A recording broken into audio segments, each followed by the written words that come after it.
Hello friends and welcome to the Hindu Editorial Analysis. This is the Hindi version of our today's analysis. तो guys, mega supreme एक ऐसा यहाँ पर video course basically एक ऐसा video package rather जो आपको प्रोवाइड करता है 2000 प्लस वीडियोस, 1000 प्लस आवर्स के वीडियोस प्लस बहुत सारे 730 plus mock test, 160 plus e books. तो यानी कि वीडियो से सीखिए, ई बुक से कंसेप्ट को रिवाइज करिए, मॉक टेस्ट से अपने आप को टेस्ट करिए। तो मतलब हर चीज का कंप्लीट पैकेज अगले एक साल तक के लिए, एकदम स्टडी मटेरियल्स पे खर्चे की छुट्टी। तो बस एक झटके में अगले एक साल तक की पूरी तैयारी आराम से घर बैठे। तो guys this is what we offer you at Mega Supreme और इसको आप परचेज कर सकते हैं फ्रॉम store.adda247.com से भी। तो चलिए फिलहाल हम लोग जो देखते हैं जो आज का हमारा मोटिवेशनल कोट है, let's see about that. Okay, so believe in yourself, push your limits, experience life, conquer your goals and be happy. तो अपने अंदर देखिए, बिलीव करिए, बिलीव रखिए।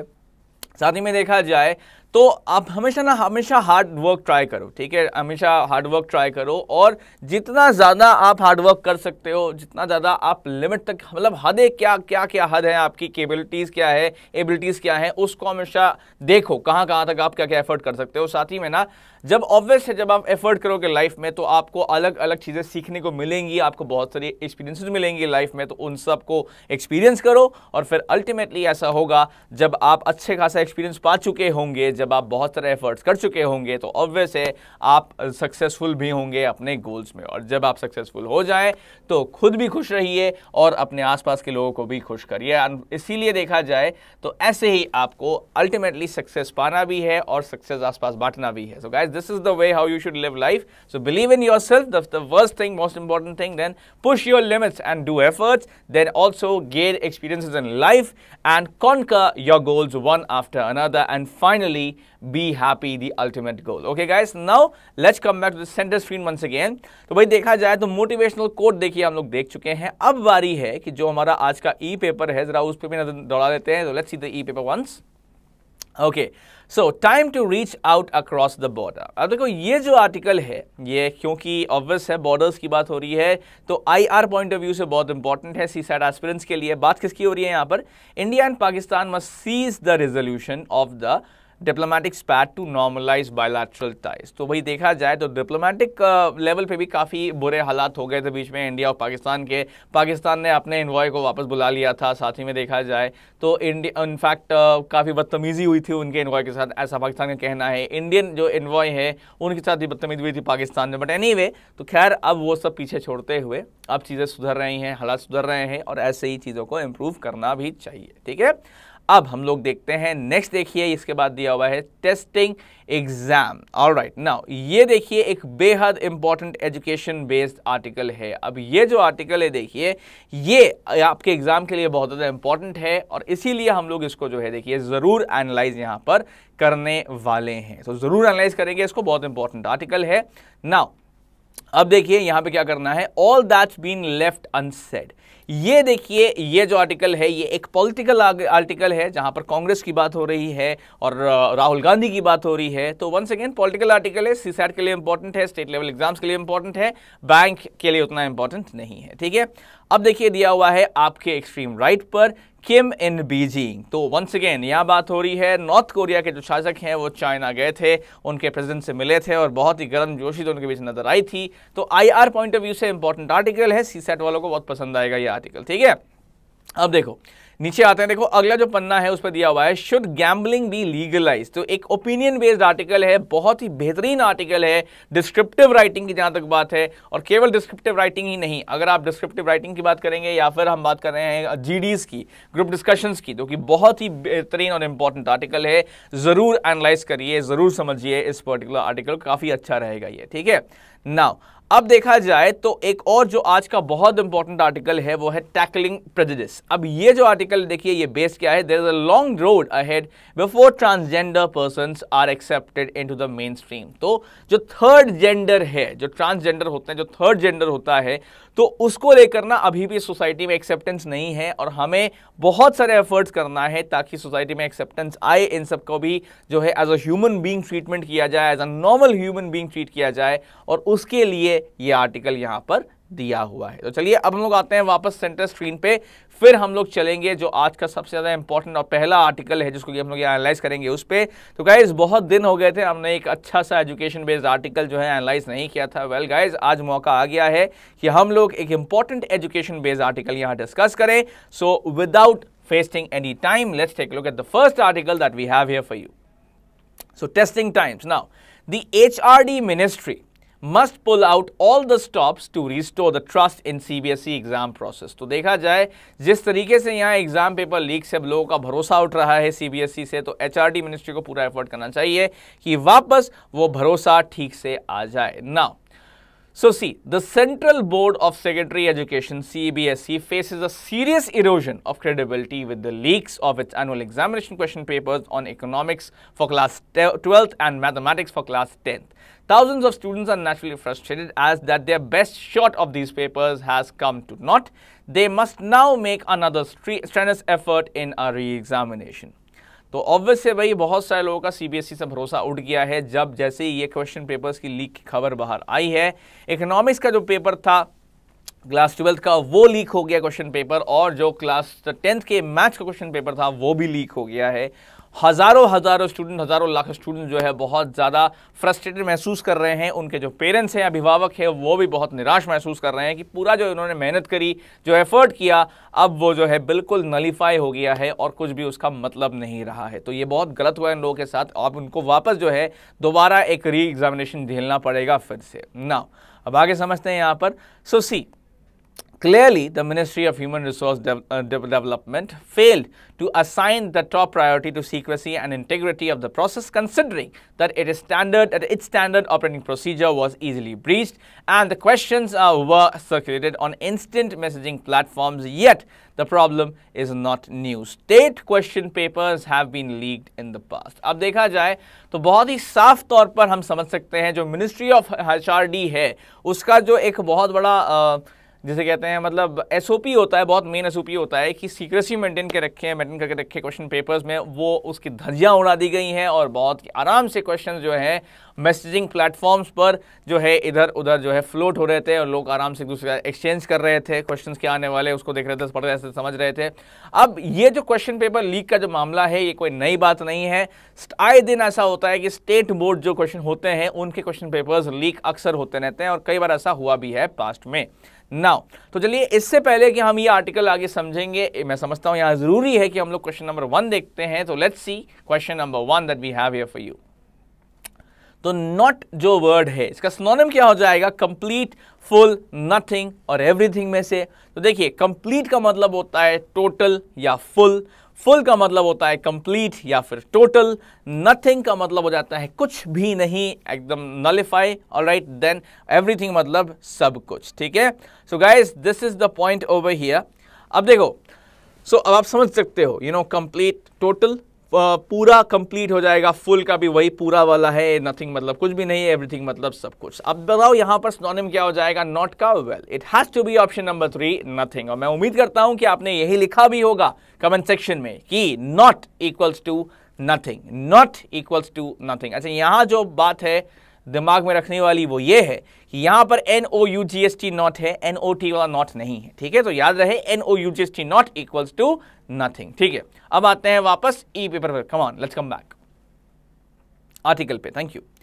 सो when the HRD ministry was asked in the Lok Sabha 3 years ago that what it intended to do to secure the CBSE class 12th and 10th examinations, Smriti Irani, who was the minister then, asserted the inviolability of the process since the question papers were sealed and stored in secret places and released to authorized officials, you know, with a window of only a few hours. अब देखा जाए तो तकरीबन 3 साल पहले लोकसभा में जो HRD ministry है उससे पूछा गया था कि किस तरीके से आप क्वेश्चन पेपर्स को सिक्योर रखते हैं क्लास 12th और 10th के एग्जामिनेशंस के। वेल मेरे ख्याल से तो ये सवाल पूछना ही नहीं चाहिए था, बट एनीवे वेल पूछा गया था। तो स्मृति ईरानी जो मिनिस्ट्री जो उस टाइम पे मिनिस्टर थी HRD की, उन्होंने ये बोला है कि देखिए ऐसा है, इस प्रोसेस को ना कोई भी भेद नहीं सकता है और जो क्वेश्चन पेपर होते हैं उनको सील करके सीक्रेट जगहों पर जो है स्टोर करके रखते हैं और जो अथॉरिटीज़ होती हैं जिनको कराना होता है पेपर, उनको भी बस कुछ घंटे पहले ही वो पेपर सील्ड फॉर्म में ही दिए जाते हैं। इन एडिशन, इसके अलावा in addition the board has dedicated secrecy officers for each region but the protocol has failed and HRD minister Prakash Javadekar should conduct a thorough inquiry to get at the truth and initiate remedial steps. अब देखा जाए तो जितनी यहाँ पर कहानी समझाई गई थी कि सील लगता है और सीक्रेट जगहों पे रखे जाते हैं और फिर जो है सील जो हटाई जाती है ऑथराइज पर्सनल के द्वारा, वो वहीं एग्जामिनेशन पेपर में हटाई जाती है, प्लस कुछ घंटों के पहले ही ऑथराइज ऑफिसर को मिलता है। इस सब जो पूरा व्हाट यू से प्रोसेस था, इसकी धज्जियां उड़ाते हुए यहाँ पर ऐसा कुछ नहीं हुआ और बहुत ही बेवकूफ़ी की तरीके से देखा जाए तो क्वेश्चन पेपर्स को सर्कुलेट करवाया गया इंस्टेंट मैसेजिंग प्लेटफॉर्म्स पर। साथ ही में देखा जाए तो CBSE ने एकदम क्या बोलते हैं, अब सीक्रेसी ऑफिसर्स भी अलग अलग रीजन के लिए असाइन किए हुए हैं, लेकिन तब भी कोई कुछ रोक नहीं सका। साथ ही में देखा जाए तो पूरा प्रोटोकॉल जो CBSE का है यहाँ पर वो फेल हो गया है, वो नलीफाई हो चुका है। और जो HRD मिनिस्टर हैं अभी के वर्तमान के प्रकाश जावड़ेकर, इनको एक ज़रूरत है कि ये इंक्वायरी ऑर्डर करे इमीडिएटली, ताकि जो सच्चाई है वो बाहर निकल के आ सके और साथ ही में बिना देरी करते हुए जो कि करेक्टिव स्टेप्स हो सकते हैं उनको लिए जाए। अच्छा, और एक जो बहुत इंपॉर्टेंट है ऑप्शन है वो ये है कि नेशनल टेस्टिंग एजेंसी, जिसका कि ओरिजिनल काम था एंट्रेंस एग्जाम को करवाना, लेकिन उसको भी इन्वॉल्व किया जाए। और साथ ही में स्टेट स्कूल बोर्ड देखा जाए तो उनको भी, जो अलग अलग स्टेट के स्कूल बोर्ड्स हैं, उनको भी इंप्रूवमेंट लाने की बहुत बहुत ज़रूरत है। तो चलिए, मैं समझता हूं कि अब आप रेडी हो चुके हैं क्वेश्चन नंबर 2 को फेस करने के लिए। So let's take a look at question number 2 that we have here for you. तो सत्य नहीं है, which of the following is not true according to para 1, ये आपको यहां बताना है। स्टेटमेंट ए देखिए दिया हुआ है, thousands of students are naturally frustrated that their best shot at these papers has come to naught. They must now make another strenuous effort in a re-examination. Then statement B में देखो दिया हुआ है, the question papers were sealed and stored in secret places and released to authorized officials with a window of only a few hours. अब देखिए statement C में दिया हुआ है, only option is to institute a national testing agency, although it was originally supposed to take charge of entrance examination in the first phase. Okay. तो अब देखिए, बताइए भाई यहाँ पर कौन सा आपको सत्य नहीं लग रहा है इन तीन ऑप्शंस में से। सो देखिए गाइस, स्टेटमेंट ऑप्शन नंबर 1 है ओनली ए, ऑप्शन 2 है ओनली बी, ऑप्शन 3 है ओनली सी, ऑप्शन 4 है ओनली ए एंड सी और ऑप्शन 5 है ओनली बी एंड सी। तो सत्य कौन सा है और असत्य कौन सा है ये आप जरूर बता पाएंगे। वेल, स्टेटमेंट सी देखो इसमें दिया हुआ है, only option is to institute a national testing agency. क्या ये ओनली ऑप्शन के तहत दिया गया था पैसेज में, पैराग्राफ में?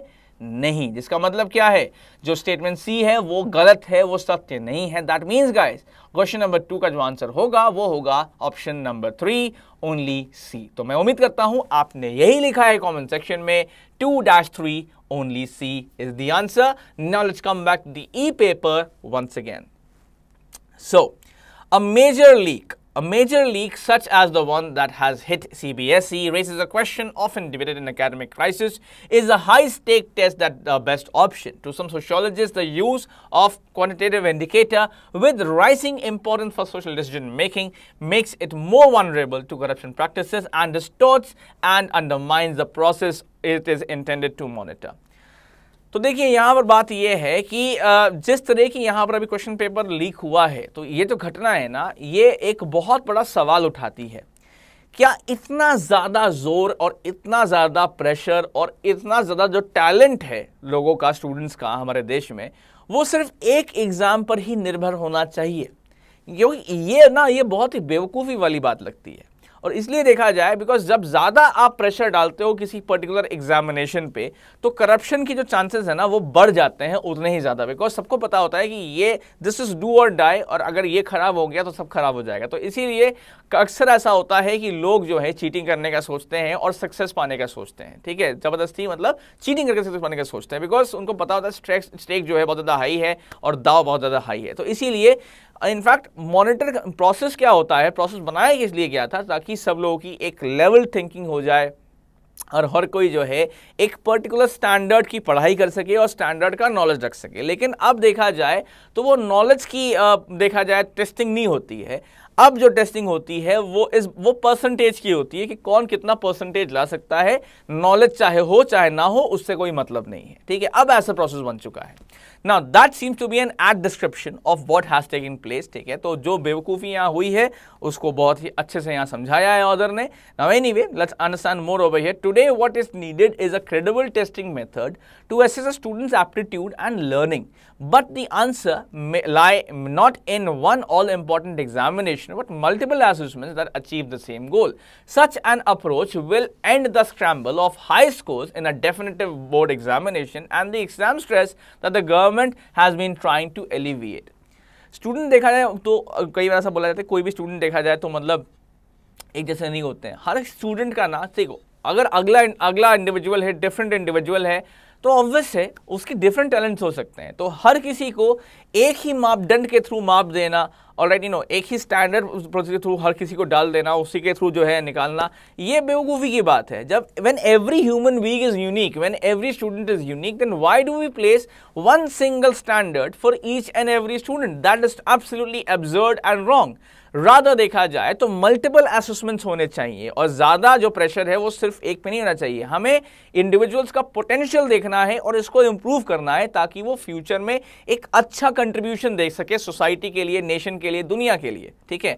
ना केवल उस पर इतना जोर डालना है कि उतना उसका मोरल ही खत्म हो जाए, ऐसा नहीं करना है। But on the other hand ऐसा ही हो रखा है। और अगर देखा जाए तो मल्टीपल असेसमेंट्स आ जाएंगे और हर स्टूडेंट अपने क्वालिटी को पहचान करके अब उस पर वर्क करके एक अच्छा सोसाइटी बना सकेगा, तो यही एग्जैक्टली वो चीज है। This is the success of the education system of any nation when their student is able to improve their society to the education that they get. तो ये यहां पर करने की जरूरत है।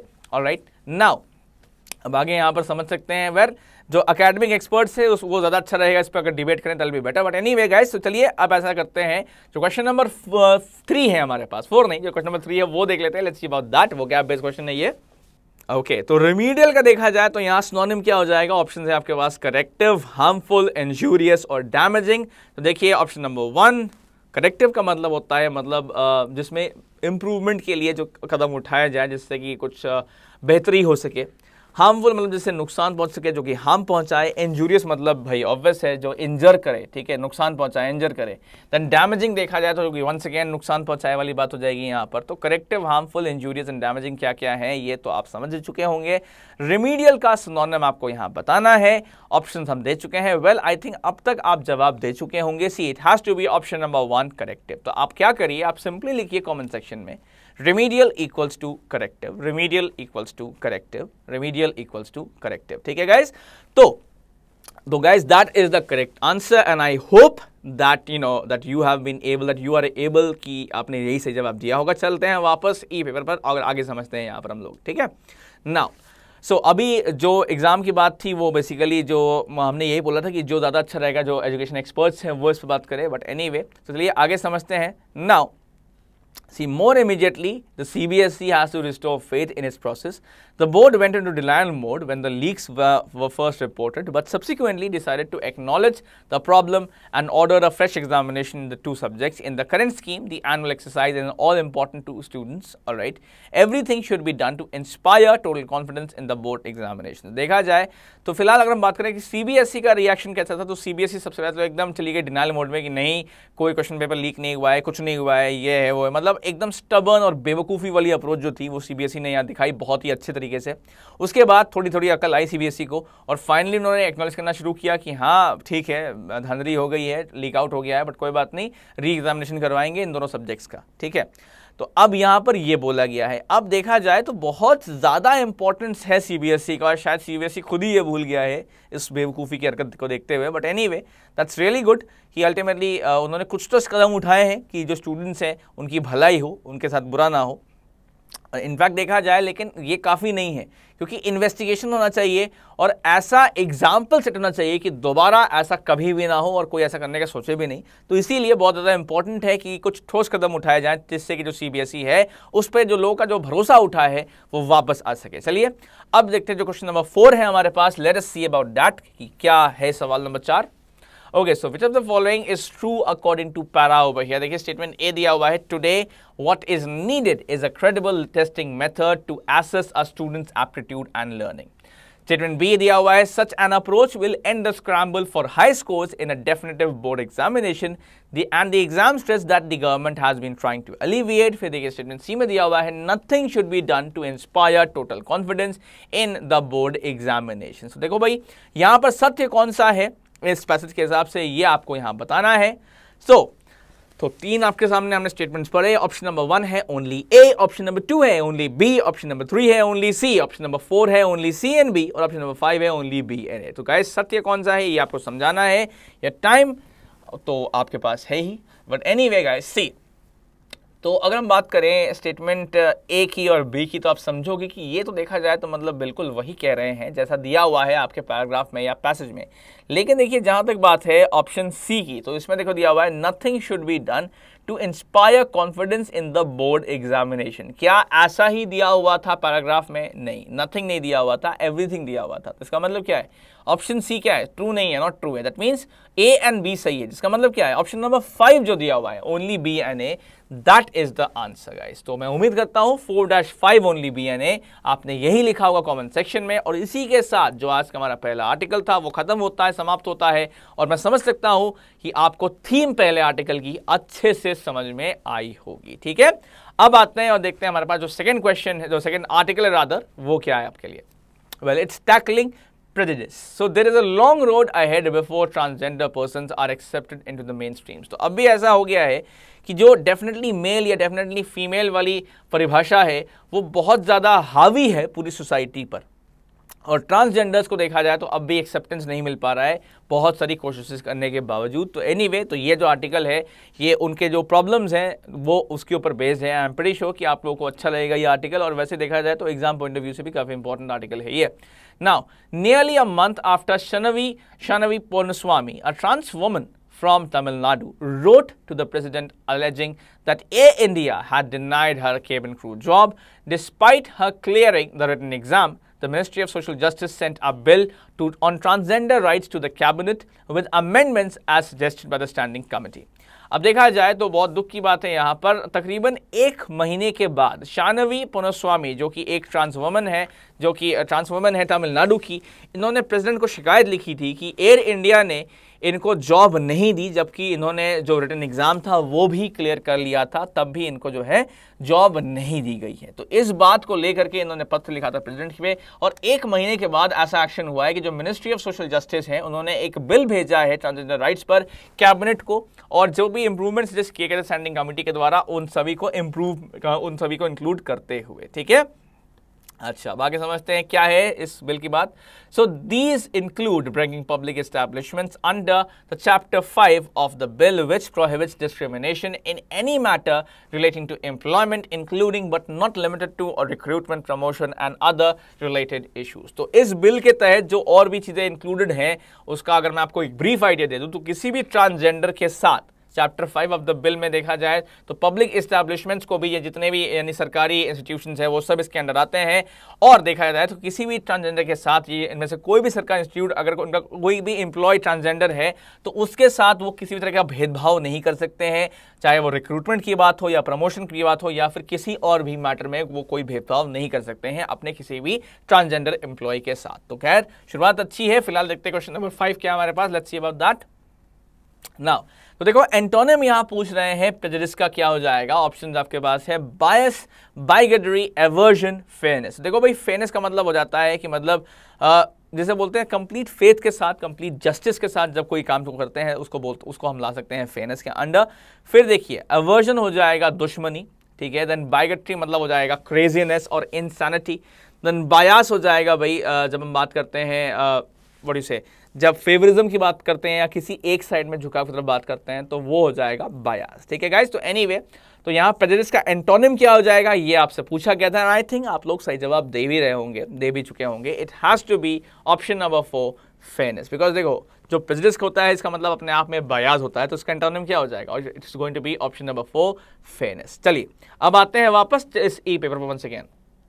Now Miss Ponuswamy is not an isolated case. For every headline celebrating a transgender person's recruitment in a mainstream profession, there is a contentious history. Take the case of K. Pritika Yashini, the first trans woman sub-inspector police in India. It took an order from the Madras High Court of the Tamil Nadu Uniformed Services Recruitment Board to appoint her. तो जो ये पुनुस्वामी का case है जहां पर air India वालों ने जो है उनको एक्सेप्ट नहीं किया था, उनको जॉब नहीं दिया था, फिर भले ही उन्होंने एग्जाम क्लियर कर लिया था उसके बावजूद, ये पहला केस नहीं है।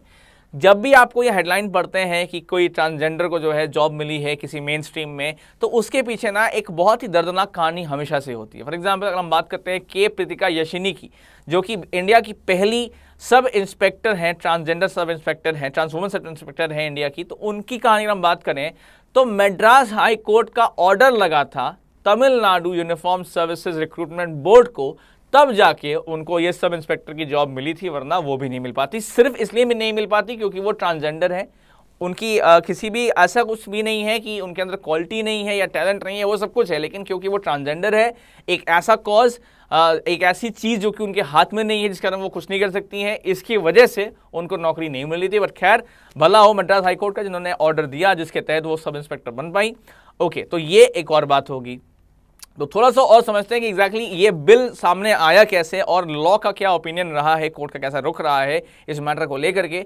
सो the transgender persons protection of rights bill 2016 is a result of the 2014 Supreme Court judgement recognising transgenders as the third gender and safeguarding their rights under the article 21 of the constitution. तो देखा जाए यहाँ पर जो transgender persons protection of rights bill है 2016 का, ये जो है फाइनली ये एक रिजल्ट है। 2014 में सुप्रीम कोर्ट का एक जजमेंट आया था जिसके तहत ट्रांसजेंडर्स को थर्ड जेंडर के तौर पर आइडेंटिफाई करना था और उनके सभी और उनको आर्टिकल 21 के तहत पूरी सुरक्षा देनी थी। ठीक है, तो उसके थ्रू देखा जाए तो यहाँ पर इसको इस एक्ट को बिल को लाया गया है। नाउ अब इस बिल में क्या क्या आता है? So apart from welfare schemes from the community, the bill also lists obligations of establishments as well as recognizable offences against the community. Harassment of transgender employee is an offence that carries with it a punishment of not less than 6 months imprisonment. तो देखा जाए तो एक तो transgender community के लिए बहुत सारी वेलफेयर स्कीम्स की यहाँ पर बात की गई है इस पर्टिकुलर बिल में, लेकिन जो मेन बातें हैं वो ये है कि जितने भी अगर कोई भी ऑफेंस कोई भी तरह के देखा जाए तो क्राइम करता है इस पर्टिकुलर कम्युनिटी के खिलाफ, तो उसके लिए भी क्या क्या दंड है वो भी इसमें मेंशन्ड है, दिए हुए हैं। साथ ही में अगर कोई सरकारी संस्थान अपने किसी ट्रांसजेंडर, इनफैक्ट कोई भी देखा जाए तो सरकारी क्या है, सरकारी हो चाहे बेसरकारी हो गैर सरकारी हो, अगर कोई भी संस्थान अपने किसी भी ट्रांसजेंडर एम्प्लॉय के साथ किसी भी तरह का बुरा बर्ताव करता है तो उसको देखा जाए तो उस संस्थान के जिसने भी एक्शन वर्क किया था उसको 6 महीने तक की जेल हो सकती है, जो पनिशमेंट है उसमें ये इंक्लूडेड है। ओके, फिर आगे समझते हैं। This clause reminds us of the case of Manabi Bandopadhyay, a transgender who was appointed as India's first college principal in 2015. However, she resigned from the past in 2016, citing immense mental pressure due to the continued agitations against her by faculty and students. Nevertheless, her resignation wasn't accepted and she remains principal. अब देखा जाए तो मानवी Bandyopadhyay, alright, एक transgender महिला जो कि India की पहली ट्रांसजेंडर महिला कॉलेज प्रिंसिपल बनी थी 2015 में, तो उनका ये केस हमको याद आता है इस हरासमेंट की वाली यहाँ पर चीज़ को पढ़ते हुए।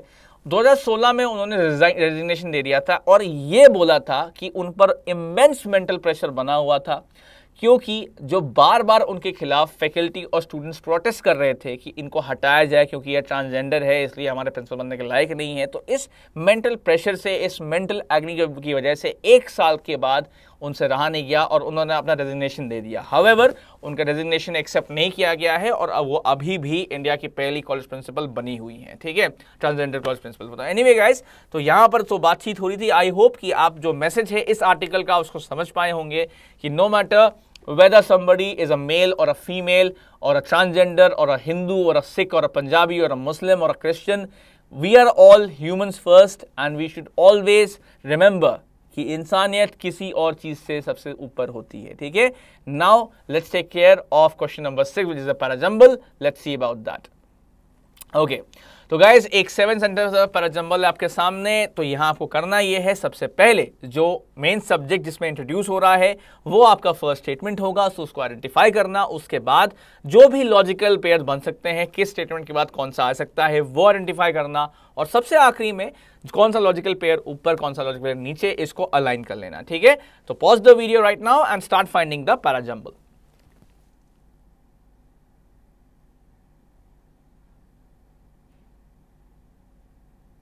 ओके, आई होप गाइस कि अब तक आपने बना दिया होगा इस पैराजंबल को। Now let's take a look at the answer of the parajumble. So the answer over here is DAFBEGC। ठीक है, तो देखो ये आंसर है, DAFBEGC। जो मेन मुद्दा है यहां पर वो ओपन होता है स्टेटमेंट ए से, जिसमें दिया हुआ है nearly a month after Shanavi Ponnuswamy a trans woman from Tamil Nadu what happened, subject खुला, फिर wrote to the president alleging that Air India had denied her a cabin crew job despite her clearing the written examination, जो कि यहां पर additional information दे रहा है statement D के बारे में। फिर देखिए एफ आता है यहां पर, the ministry of social justice sent a bill on transgender rights to the cabinet. यहां पर एक्शन शो किया गया with amendments as suggested by the standing committee. तो more information about the previous statement. फिर उसके बाद क्या हुआ, these include bringing public establishments under the chapter 5 of the bill, जिसमें की क्या दिया हुआ है, which prohibits discrimination in any matters relating to the employment और including but not limited to recruitment, promotion and other related issues. तो यहां पर ये समरी देखी इस पर्टिकुलर पैराजंबल की। तो मैं उम्मीद करता हूं कि आपने भी जो ऑर्डर है वो बना लिया होगा, इट्स DAFBEGC। और आप जब रेगुलर प्रैक्टिस करोगे तो पैराजंबल में आप जरूर इंप्रूव करते जाओगे, ऐसा मुझे पूरा भरोसा है। तो चलिए अब देखते हैं जो हमारे पास यहां पर लास्ट क्वेश्चन है। Let's see about the last 2 questions को। ओके, तो क्वेश्चन नंबर 7 देखो दिया हुआ आपके सामने, for every headline celebrating a transgender person recruitment in a main stream profession there is a contentious history. तो इसको देखते हुए आप मुझे बताओ गाइस कि इस क्वेश्चन में ना कहां पर गलती है, and pause the video and start finding the error. Okay, तो आई होप आपने गलती निकाल ली होगी। अब फर्स्ट पार्ट देखते हैं, for every headline celebrating a, not in mistake, transgender person recruitment in a, second part तक सही है, main stream profession there is, अब देखो THEIR दिया है जो कि एक पॉजिटिव एडजेक्टिव है, लेकिन यहां पर हमें जरूरत ही नहीं है बिकॉज इसके बाद कोई भी नाउन नहीं है जिसका ये अधिकार दिखा रहा हो। तो यहां पर ये एडवर्ब होना चाहिए बिकॉज उसके बाद देखिए एक वर्ब भी आएगा इज अ, जो कि हेल्पिंग वर्ब है इज, तो इसीलिए शुड बी THERE। तो थर्ड पार्ट में गलती है क्वेश्चन नंबर 7 के। मैं उम्मीद करता हूं आपने आइडेंटिफाई कर लिया होगा और लिख भी दिया होगा कमेंट सेक्शन में। अच्छा, नंबर 8 में देखो दिया हुआ है, apart from welfare schemes for the community the bill also lists obligations of establishments as well as recognizable offenses for the community। तो यहां पर इस क्वेश्चन में क्या गलती है, pause the video and try to find it out.